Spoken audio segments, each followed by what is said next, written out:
Whoa, it's the Illusion reporting from somewhere on Spaceship Earth. I'm at the home headquarters and it's time for a book review.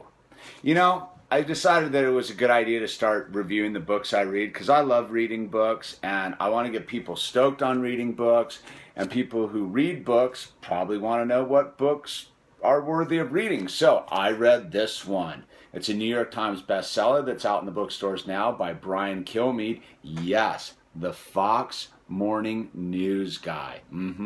Makes you wonder right there. And Don Yaeger. It's called George Washington's Secret Six, the spy ring that saved the American Revolution. I ask one quick question. Is this book history or is it propaganda? And why I say that is because it has some pretty interesting people that reviewed this book before we get into the book. You have General Stanley McChrystal. You have the Daily Caller, the Washington Times. You got General Tommy Franks. You have Donald Trump. You have Michael Hayden, former director of the National Security Agency and Central Intelligence Agency, and his quote, fast-paced, factual, entertaining, and important.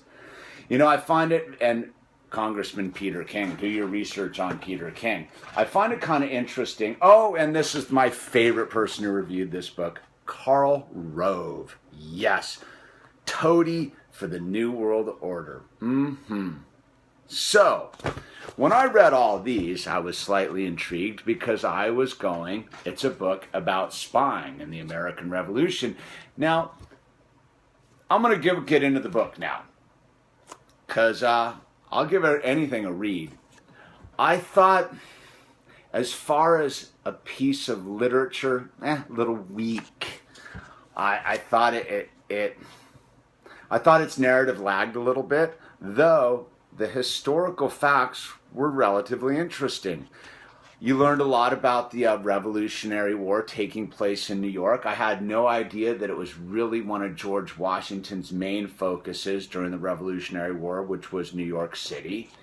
And you get into that kind of aspect of the war. It takes it from a different perspective, a kind of New York-based deal, which I found very interesting because it seems to be that I'm reading a lot of books about early America right around the New York East Coast region, that kind of zone.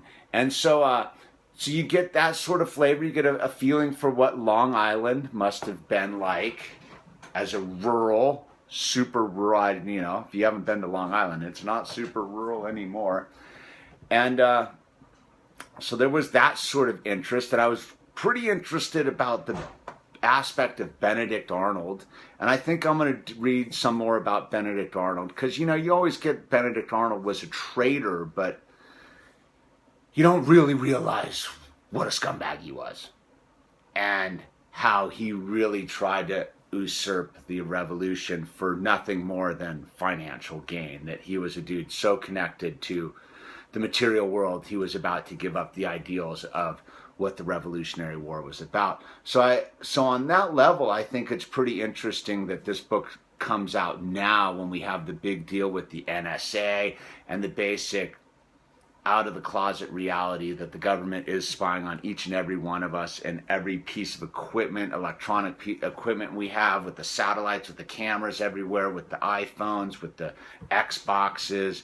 So, basically the government spying on us. And this book, basically is saying that the spying was a good thing, and if it wasn't for the spying that was occurring in New York City at the time of the Revolutionary War, we probably would have lost the Revolutionary War. So it's doing a sort of saying that spying is patriotic, when I think today's version of what's going on is spying is tyranny.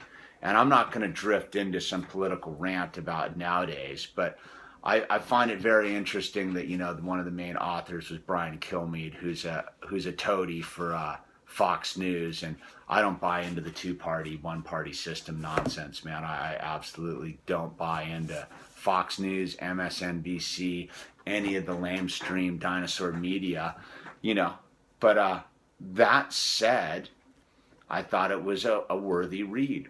I learned a bunch. whether it was slanted or not. Hey man, that's what being an educated mind's all about, is being able to read a book and not get too involved with it to the point where you absolutely believe it and don't see the propaganda. The Mini-Gram's here watching me do my book review. Can I come in? Yeah, you can come in and step in there, Mini-Gram. Hello. We got her reading now. Do you like reading? What are you reading? Spiderwick. But you also, we had you reading... The Alchemist, and my teacher said no. The Alchemist. We had her reading The Alchemist, and her teacher shot The Alchemist down. Anyway, that's a story for a different day. So on a level, I say it's a worthwhile read. I don't know if it's necessarily the first one you need to get off the bookshelf, but I thought it had some valuable information, and I think it's a timely bit of propaganda for what we're facing as a nation, and we have to look past propaganda, see the facts, and dig deeper. And the one thing that I thought that really kind of caught my interest that was sort of glazed over was the prison ships that were in New York Harbor during the Revolutionary War, and that it was just some random stats about how many people died on those prison ships and how barbaric they were, and it just kind of, I don't know, it set off some sort of